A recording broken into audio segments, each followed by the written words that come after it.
Hello ನಮಸ್ಕಾರ. ಇವತ್ತಿನ ವಿಡಿಯೋದಲ್ಲಿ ನಾವು ನಿಮಗೆ KD ಸಿನಿಮಾದ ಬಗ್ಗೆ ಒಂದಿಷ್ಟು ಮಾಹಿತಿ, ಒಂದಿಷ್ಟು ಅಪ್ಡೇಟ್ಸ್ಗಳನ್ನು ನಿಮ್ಮ ಮುಂದೆ ನಾವು ಪ್ರಸ್ತುತಪಡಿಸ್ತಾ ಇದ್ದೀವಿ. KD ಸಿನಿಮಾ ನವರಂಗ ಚಿತ್ರಮಂದಿರದ ದೃಶ್ಯಾವಳಿಯನ್ನು ನೀವು ನೋಡ್ತಾ ಇದ್ದೀರಾ. ಇದು ಬೆಳಗ್ಗೆ 9:30 ಸುಮಾರಿಗೆ ಚಿತ್ರಮಂದಿರದ ಮುಂಭಾಗದಲ್ಲಿ ಜಮಾಯಿಸಿದಂತಹ ಪ್ರೇಕ್ಷಕರು. ಕಾರಣ ಏನಪ್ಪ ಅಂತ ಕೇಳ್ಬೋದು ನೀವು. 10 ಗಂಟೆಗೆ ಈ ಸಿನಿಮಾದ ಪ್ರದರ್ಶನ ಇದೆ. ಹೀಗಾಗಿ ಪ್ರೇಕ್ಷಕರೆಲ್ಲ ಈ ಸಿನಿಮಾವನ್ನು ವೀಕ್ಷಣೆ ಮಾಡೋದಕ್ಕೆ ಚಿತ್ರಮಂದಿರದ ಹೊರಭಾಗದಲ್ಲಿ ಗೇಟಿನ ಮುಂಭಾಗದಲ್ಲಿ ನಿಂತಿರುವಂಥ ದೃಶ್ಯ. ಯಾಕೆ ಗೇಟ್ ಓಪನ್ ಮಾಡಿಲ್ಲ ಅಂತ ಕೇಳಿದರೆ ಒಳಗಡೆ ಪ್ರದರ್ಶನ ಇನ್ನೂ ಕೂಡ ನಡೀತಾ ಇದೆ. ಅರೆ, ಇವತ್ತು ಬೆಳಗ್ಗೆ 6:30ಕ್ಕೆ ನವರಂಗ ಚಿತ್ರಮಂದಿರದಲ್ಲಿ ಫ್ಯಾನ್ ಶೋ ಇತ್ತು. 6:30 ಅಂತಾದರೆ 7:30 8:30 ಹಬ್ಬ ಅಂತ ಹೇಳಿದರೆ ಒಂದು 9:30 ಒಳಗಡೆ ಸಿನಿಮಾ ಬಿಟ್ಟೇ ಬಿಡುತ್ತೆ. ಇನ್ನೂ ಕೂಡ ಒಳಗಡೆ ಪ್ರದರ್ಶನ ಆಗ್ತಾ ಇದೆಯಾ? ಯಾಕಂದರೆ 2:30 ಗಂಟೆ ಸಿನಿಮಾ, 6:30 ಸಿನಿಮಾ ಅಂತ ಆದರೆ 9 ಗಂಟೆ ಸಿನಿಮಾ ಬಿಡಬೇಕು. 9:30 ಅದು ಸಿನಿಮಾ ಬಿಟ್ಟಿಲ್ವಲ್ಲ. ಕಾರಣ ಏನು ಅಂತ ಕೇಳಿದರೆ ಪ್ರದರ್ಶನ ಲೇಟ್ ಆಗಿದೆ. ನರ್ತಕಿ ಮುಖ್ಯ ಚಿತ್ರಮಂದಿರದಲ್ಲೂ ಅಷ್ಟೇ 6:30 ಪ್ರದರ್ಶನ ಆರಂಭವಾಗಬೇಕಾದ್ರೆ 6:45 ಆಗಿದೆ. ನವರಂಗ ಚಿತ್ರಮಂದಿರ ಸ್ವಲ್ಪ ಲೇಟ್ ಆಯಿತು ಅಂತ ಅನಿಸುತ್ತೆ. ನೋಡಿ, ನವರಂಗ ಚಿತ್ರಮಂದಿರ ಇಲ್ಲಿ ಮೊದಲು ಇಂಗ್ಲೀಷ್ ವರ್ಡ್ ಇತ್ತು ನವರಂಗ ಅಂತ, ಅದಕ್ಕೆ ಏನೋ ಅಂಟಿಸಿದ್ದಾರೆ. ಇರಲಿ, ವಿಚಾರ ಪಕ್ಕಕ್ಕಿಡೋಣ. ನವರಂಗ ಸಿಕ್ಕಾಪಟ್ಟೆ ದೊಡ್ಡ ಚಿತ್ರಮಂದಿರ, ಪಕ್ಕ ಕನ್ನಡ ಸೆಂಟರ್. ಅತಿ ಹೆಚ್ಚು ಅನ್ನೋದಕ್ಕಿಂತ ಕನ್ನಡ ಸಿನಿಮಾಗಳೇ ಒಂದು ಕಾಲದಲ್ಲಿ ಈ ಚಿತ್ರಮಂದಿರದಲ್ಲಿ ಪ್ರದರ್ಶನ ಕಾಣ್ತಾ ಇತ್ತು. ಇಂದೆಲ್ಲ ಪರಭಾಷಾ ಸಿನಿಮಾಗಳು ಇವಾಗೊಮ್ಮೆ ಬರ್ತಾ ಇತ್ತು.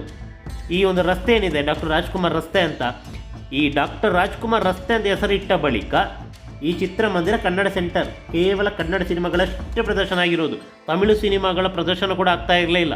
ಆದರೆ ಇತ್ತೀಚೆಗೆ ತಮಿಳು ಸಿನಿಮಾಗಳನ್ನು ಕೂಡ ಪ್ರದರ್ಶನ ಮಾಡಬೇಕಾದಂಥ ಅನಿವಾರ್ಯತೆ ಚಿತ್ರಮಂದಿರದವರಿಗೆ ಎದುರಾಯಿತು. ಕಾರಣ, ನಮ್ಮಲ್ಲಿ ಅಂಥ ಸಿನಿಮಾಗಳು ಬರ್ತಾ ಇಲ್ಲ, ಸ್ಟಾರ್ ಸಿನಿಮಾಗಳು. ಇತ್ತೀಚೆಗೆ ಒಂದಿಷ್ಟು ಸ್ಟಾರ್ ಸಿನಿಮಾಗಳು ಬಂದವು, ಆದರೆ ನಿರೀಕ್ಷಿತ ಮಟ್ಟದ ಗೆಲುವನ್ನು ಸಾಧಿಸಿಲ್ಲ. ಇವಾಗ KD ಸಿನಿಮಾದ ಸರದಿ. KD ಸಿನಿಮಾ ಇಲ್ಲಿ ದಿನ 5 ಆಟ. ಇವತ್ತು ಬೆಳಗ್ಗೆ 6:30ಕ್ಕೆ ವಿಶೇಷ ಪ್ರದರ್ಶನ ಇತ್ತು. ಪ್ರದರ್ಶನ ಸ್ವಲ್ಪ ಲೇಟ್ ಆಯಿತು. 10 ಗಂಟೆ, 1 ಗಂಟೆ, ಸಂಜೆ 4 ಗಂಟೆ, ಹಾಗೆ ರಾತ್ರಿ 10 ಗಂಟೆ. ನೋಡಿ ಪ್ರೇಕ್ಷಕರು ಯಾವ ಮಟ್ಟಕ್ಕೆ ಇಲ್ಲಿ ಜಮಾಯಿಸಿದ್ದಾರೆ ಅಂತ.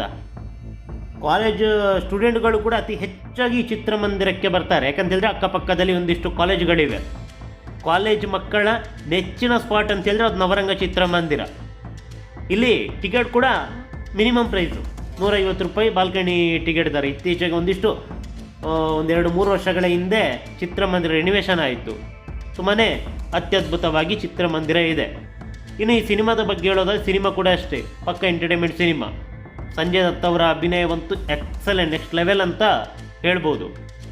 ಇಲ್ಲಿ ಧ್ರುವ ಸರ್ಜಾ ನಾಯಕ ನಟನೋ ಅಥವಾ ಸಂಜಯ್ ದತ್ ನಾಯಕ ನಟನೋ ಅನ್ನುವ ಮಟ್ಟಕ್ಕಿದೆ ಸಿನಿಮಾ. ರವಿಚಂದ್ರನ್ ಅವರ ಅಭಿನಯ, ಇನ್ನು ರಮೇಶ್ ಅರವಿಂದ್ ಅವರ ಅಭಿನಯ, ಶಿಲ್ಪಾ ಶೆಟ್ಟಿ ಅವರ ಅಭಿನಯ, ಪ್ರತಿಯೊಬ್ಬರ ಅಭಿನಯ ಕೂಡ ಎಕ್ಸಲೆಂಟು. ನಾಯಕ ನಟಿಯವರ ಅಭಿನಯ ಸ್ವಲ್ಪ ಯಾಕೋ ಅಲ್ಲಿಂದ ಅಲ್ಲಿಗೆ, ದೊಡ್ಡ ಮಟ್ಟದೇನು ಅಭಿನಯ ಅಲ್ಲ, ಅಥವಾ ಅದು ಬೇಕಂತೆಲ್ಲ ಆ ರೀತಿ ಮಾಡಿಸಿದ್ರೋ ಗೊತ್ತಿಲ್ಲ. ನನಗಂತೂ ಇಷ್ಟ ಆಗಿಲ್ಲ ನಾಯಕ ನಟಿಯವರ ಅಭಿನಯ. ಉಳಿದಂತೆ ಸಿನಿಮಾ ಬೆಂಕಿ, ಒಳ್ಳೆ ರಾಕೆಟ್ ಹೋದಂಗೆ ಹೋಗುತ್ತೆ ಸಿನಿಮಾ ಅಂತೂ ತುಂಬಾ ಚೆನ್ನಾಗಿದೆ. ಕೊಟ್ಟ ದುಡ್ಡಿಗೆ ಮೋಸ ಮಾಡುವಂಥ ಸಿನಿಮಾ ಅಲ್ಲ. ಇನ್ನು ಪ್ರೇಮ್ ಅವರ ನಿರ್ದೇಶನ ಸಿನಿಮಾ ಅಂತ ಹೇಳಿದರೆ ಮ್ಯೂಸಿಕಲ್ಲು ಯಾವ ಮಟ್ಟಕ್ಕೆ ಇರ್ಬೋದು, ಅದೇ ರೀತಿ ಈ ಸಿನಿಮಾ ಕೂಡ ಪಕ್ಕಾ ಮ್ಯೂಸಿಕಲ್ ಸಿನಿಮಾ.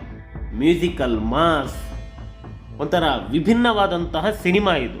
ಪ್ರತಿಯೊಬ್ಬರು ಕೂಡ ನಮ್ಮ ಕನ್ನಡ ಸಿನಿಮಾಗಳನ್ನು ಚಿತ್ರಮಂದಿರದಲ್ಲಿ ವೀಕ್ಷಿಸಿ ಆನಂದಿಸಿ. ನೋಡಿ ಪ್ರೇಕ್ಷಕರು ಯಾವ ಮಟ್ಟಕ್ಕೆ ಇಲ್ಲಿ ಕಾದು ಕುಳಿತಿದ್ದಾರೆ ಅಂತ.